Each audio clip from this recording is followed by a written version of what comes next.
ಸಿನಿಮಾಗಳಲ್ಲಿ ನೀವು ಹೇಳುವಂತ ವಿಷಯಗಳು ಎಷ್ಟು ಹೊಸದಾಗಿದೆ ಅಥವಾ ಅದನ್ನ ಡಿಫರೆಂಟ್ ಆಗಿ ಹೇಗೆ ಹೇಳ್ತಾ ಇದ್ದೀರಾ ಅನ್ನೋದು ಯಾವಾಗ್ಲೂ ಇದ್ದಿದ್ದೇನೆ.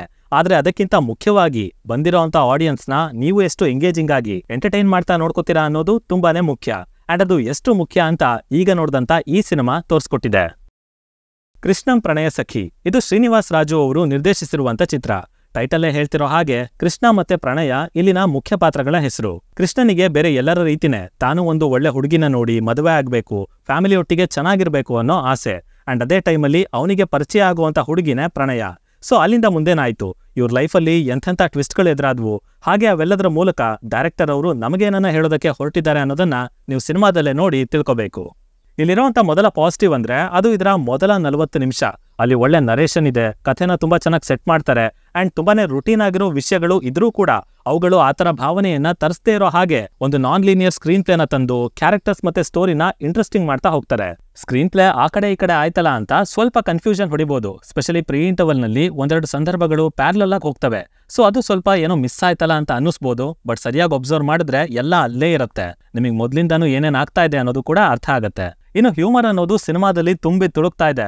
ಅದೇನೋಪ ಈ ಜಾನರ್ಗೂ ಗಣೇಶ್ ಅವರ ಸ್ಕ್ರೀನ್ ಪ್ರೆಸೆನ್ಸ್ಗೂ ಜನ್ಮಗಳ ಅವಿನಾಭಾವ ಸಂಬಂಧ. ಕ್ಯಾರೆಕ್ಟರ್ಗೆ ಈ ತರದ ಕಥೆ 4-5 ಸಂದರ್ಭಗಳು ಸಿಕ್ಕಿದ್ರೆ ಸಾಕು, ಬಾಲ್ನ ಬೌಂಡ್ರಿಗಲ್ಲ ಔಟ್ ಆಫ್ ದ ಸ್ಟೇಡಿಯಮ್ಮೇ ಕಳಿಸ್ತಾರೆ.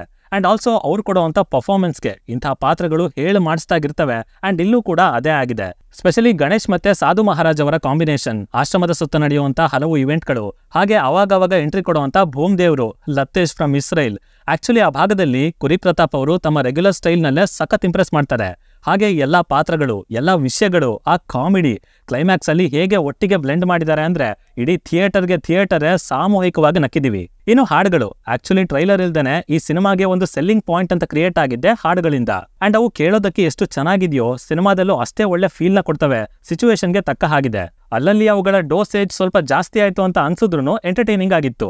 ಹೇಗೆ ಅಂದ್ರೆ ಸಿನಿಮಾದಲ್ಲಿ ಎಲ್ಲಾದ್ರೂ ಒಂದು ಸಿಚುವೇಶನ್ ಕ್ರಿಯೇಟ್ ಆದ್ರೆ ಸಾಕು, ಅಣ್ತಮ್ಮಂದ್ರು ಹಿಂದೆಯಿಂದನೇ ಕಾಮೆಂಟ್ರಿ ಕೊಡ್ತಾ ಇದ್ರು ಹಾಡ್ ಹಾಕ್ರಪ್ಪ ಅಂತ. ಅಂಡ್ ಅದು ಹೇಳದ್ ಕೂಡ್ಲೇನೆ ಬಂತು ಅಂದ್ರೆ ಬೇರೆ ತರದ ವೈಬ್ ಚೆನ್ನಾಗಿತ್ತು ಮಾತ್ರ. ಇನ್ನು ಪರ್ಫಾರ್ಮೆನ್ಸ್ ಕಡೆ ಬಂದ್ರೆ ಎಕ್ಸ್ಟ್ರಾರ್ಡಿನರಿ ಅಂತ ಏನಿರ್ಲಿಲ್ಲ. ಬಟ್ ಹಲವು ಸಂದರ್ಭದಲ್ಲಿ ಗಣೇಶ್ ಅವರು ಸ್ಕ್ರೀನ್ ನ ತುಂಬಾ ಚೆನ್ನಾಗಿ ಡಾಮಿನೇಟ್ ಮಾಡಿದ್ದಾರೆ. ಸಾಧು ಕೋಕಿಲ ಮತ್ತೆ ರಂಗಾಯಣ ರಘು ಅವರು ಕೂಡ ಹಲವು ಕಡೆ ಸಿಚುವೇಶನ್ಸ್ ನ ಕಂಟ್ರೋಲ್ಗೆ ತಗೋತಾರೆ, ಚೆನ್ನಾಗಿ ನಗಿಸ್ತಾರೆ. ಅಂಡ್ ಹೀರೋಯಿನ್ ಮಾಳವಿಕಾ ನಾಯರ್ ಅವ್ರಿಗೂ ಕೂಡ ಒಳ್ಳೆ ಇಂಪಾರ್ಟೆನ್ಸ್ ಅನ್ನ ಕೊಟ್ಟಿದ್ದಾರೆ. ಬಟ್ ಅವರ ಡಬ್ಬಿಂಗ್ ಇನ್ನೊಂದಷ್ಟು ಬೆಟರ್ ಆಗ್ಬೋದಾಗಿತ್ತು ಅಂತ ಅನ್ಕೋತೀನಿ. ಇನ್ನು ಮ್ಯೂಸಿಕ್ ಅಲ್ಲೇ ಹಲವು ತರದ ವೇರಿಯೇಷನ್ಸ್ ನ ತಂದು ಅದರಲ್ಲೇ BGM ನ ಕಂಪೋಸ್ ಮಾಡಿದ್ದು ನೀಟಾಗಿ ವರ್ಕ್ ಆಯ್ತು.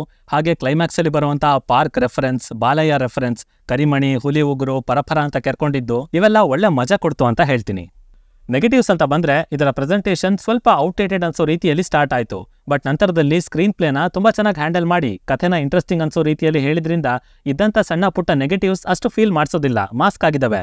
ಆದ್ರೆ ಸೆಕೆಂಡ್ ಹಾಫ್ ಮೊದಲ ಒಂದು 30 ನಿಮಿಷದಲ್ಲಿ ಈ ಕಥೆ ಎಷ್ಟು ರುಟೀನ್ ಆಗಿದೆ ಅಂತ ಫೀಲ್ ಮಾಡಿಸ್ತಾರೆ. ಇಂಟರ್ವಲ್ ಕೂಡ ಅಷ್ಟೊಂದು ಸ್ಯಾಟಿಸ್ಫೈಯಿಂಗ್ ಆಗಿ ಇರ್ಲಿಲ್ಲ. ಬಟ್ ಅಗೈನ್ ಕ್ಲೈಮ್ಯಾಕ್ಸ್ ಅಲ್ಲಿ ಸಿನಿಮಾನ ಮತ್ತೆ ಟ್ರ್ಯಾಕ್ ಒಳಗೆ ತಂದು ವಾಪಸ್ ಎತ್ಕೊಂಡು ಎಂಟರ್ಟೈನ್ ಮಾಡೋದಕ್ಕೆ ಶುರು ಮಾಡ್ತಾರೆ. ಬಟ್ ಆಕ್ಚುಲ್ ಆಗಿ ನೆಗೆಟಿವ್ ಆಗಿದ್ದು ಅಂದ್ರೆ ಶರಣ್ಯ ಶೆಟ್ಟಿ ಅವರ ಪಾತ್ರ. ಆರಂಭದಲ್ಲಿ ಏನೋ ಇಂಪ್ಯಾಕ್ಟ್ಫುಲ್ ಕ್ಯಾರೆಕ್ಟರ್ ಅಂತ ಅನ್ಸುತ್ತೆ, ಬಟ್ ಅದು ನಂತರ ಹೋಗ್ತಾ ಹೋದ ಹಾಗೆ ಆ ಪಾತ್ರ ತುಂಬಾನೇ ವೀಕ್ ಆಗೋಯ್ತು, ಅಷ್ಟು ಚೆನ್ನಾಗಿ ಹ್ಯಾಂಡಲ್ ಕೂಡ ಮಾಡ್ಲಿಲ್ಲ. ಹಾಗೇನೆ ಸುಮಾರು ಕಡೆ ಅನಾವಶ್ಯಕವಾದ ಫೈಟ್ಸ್ ಇದೆ. ಅಂಡ್ ಅದರ ಹೊರತಾಗಿ ಇಲ್ಲಿ ತೀರಾ ನೆಗೆಟಿವ್ಸ್ ಅಂತ ಹೇಳೋದಕ್ಕೆ ಯಾವುದೇ ತರ ವಿಷಯಗಳು ಇರ್ಲಿಲ್ಲ. ಟೋಟಲ್ ಆಗಿ ಇದೊಂದು decent to good watch cinema. And family ಜೊತೆ ನೋಡೋರ್ಗಂತೂ ತುಂಬಾನೇ ಇಷ್ಟ ಆಗತ್ತೆ. And it's a pure family entertainer cinema. But ಹೊಸ ವಿಷಯಗಳು ಅಂತ ಏನೂ ಇರಲಿಲ್ಲ. ಹಾಗಾಗಿ ರೆಗ್ಯುಲರ್ ಆಗಿ ಸಿನಿಮಾ ನೋಡೋರ್ಗೆ ಇದು ಸ್ವಲ್ಪ ಅಂಡರ್ವೆಲ್ಮಿಂಗ್ ಫೀಲ್ ಅನ್ನ ಕೊಡಬಹುದು.